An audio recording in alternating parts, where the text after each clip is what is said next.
Well, if we progress along and talk about running trains, part of the running of the trains is going to factor in things like engines and cars.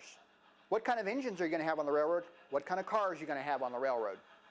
Well, let's get back into picking out some of up and setting up some of that information. So if we jump in here, we're going to talk about some of the different kinds of locomotives that you can put in on your railroad. In one regard, the program really doesn't care, but if you want to be able to hand somebody a manifest and you want to tell them it's engine number 14 that they're going to run to go get a train out of the yard and run, you can put that information in so it knows what your locomotives are. If you want the program to try to regulate, it's a mogul, it's only going to pull a handful of cars. It's a Mikado, it can pull more. You go back in and start setting up your different kinds of locomotives on the railroad. And the same thing applies to freight cars. When you're going in to set up freight cars, and this is the one thing that a lot of people go, oh my God, I've got 85 cars, it'll take me forever. When you start setting up your freight cars, you've got your basic car types in the program. When you go in and set it up, you need to tell it the road name, what the number is, how long is that car, what kind of car, what the number. A lot of folks are, for insurance purposes, putting in more details, so they're even letting RailOp kind of double to give them an inventory list of things that they have. And you note, you can say on layout or off layout, so you may have all those car kits in the box. And again, like I talked about measuring before, you go back and measure your cars because maybe not everything is a 32 or 34 foot car. Things are 28, so as you measure your cars, you put all that into the system.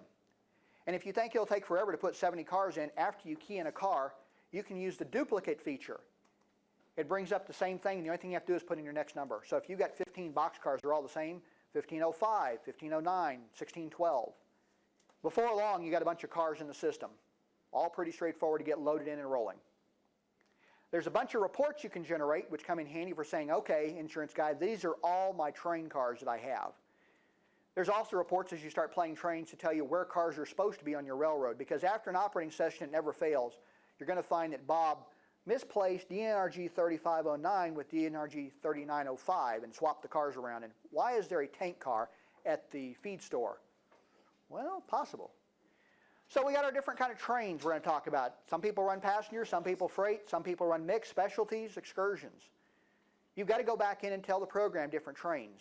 If you're going to have an operating session, one of the first things we have to remember, everybody here is probably well aware that most branch lines, let's say the RGS, the Rio Grande Southern didn't run that many trains in the course of a day in its latter years. In times, even the Rio Grande ran a couple of trains over the course of a week. When your friend comes over, you may want to run different kinds of trains. When you have an operating session, you may want to run different kinds of trains. So you go back in and tell the program different types of trains you want.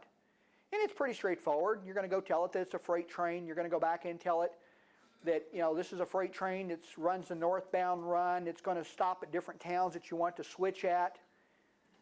You're going to go back and tell it which cars you're going to go back in and have available. If it's a passenger train, you don't want freight cars. If you're running the Ore Express, you might decide you don't want to include box cars or tank cars.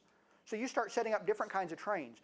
If you've ever thought about running trains on your railroad, you've thought about the kinds of trains.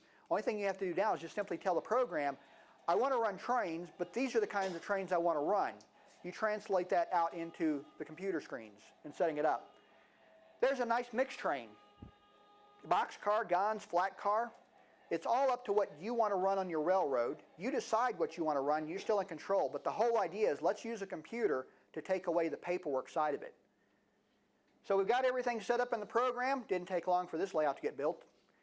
Now we'll talk about running some trains. So let's talk about having an operating session. Well, let's say up here I've got train number 111. This is a freight train that runs southbound on the main line. Well, I can go in and tell the program to automatically build the train for me. In other words, with everything I've already told it, engines, cars, towns, locations, I can have it automatically generate, and it came up with 8 cars. Well, what are these 8 cars? Here's our manifest for train 111. Now we're getting down to the bottom line. What's this whole thing about? When you want to operate trains, where are you going to run them? You want to get these cars out of Espanola. You're running southbound. So your crew has got this set of instructions that says they're on freight 111. When they're in Espanola, they've got to pick up these cars at the mine, the general store, the freight house, and they leave with 4 cars and a caboose. Run through Dulce. When they get down here to Cuero, this is what your crews are looking for in an operating session. They may or may not care if the boxcar is closed, whether it's carrying widgets or whether it's carrying pallets of cement or whether it's carrying general food products. They're looking at, I'm running the train. When I get down to Arbos at the end of the line, what am I going to need to have in my train? If you want to be real picky, you can even start putting crew instructions. And I'm sure that every now and then somebody's had a switch act up. You can go back and start putting instructions in there so it prints on their list as a reminder. They've got to be careful when they get certain places. Another train I'm doing down here, 551, I'm going to do manually because I want to build and move cars around. The program will let you manually build your trains if you want to go back in. And let's say you need to move some cars from your mine down to your yard. You can go back in and manually go back and create all of that. So here's another train, 551 off the branch line.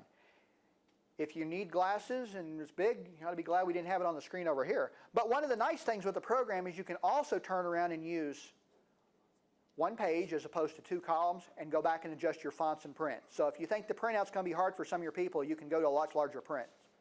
All of these are those options that I kind of skimmed by early on in setting up the software. So we get into running trains, and we're ready to have our little operating session. And you want to be able to let trains go.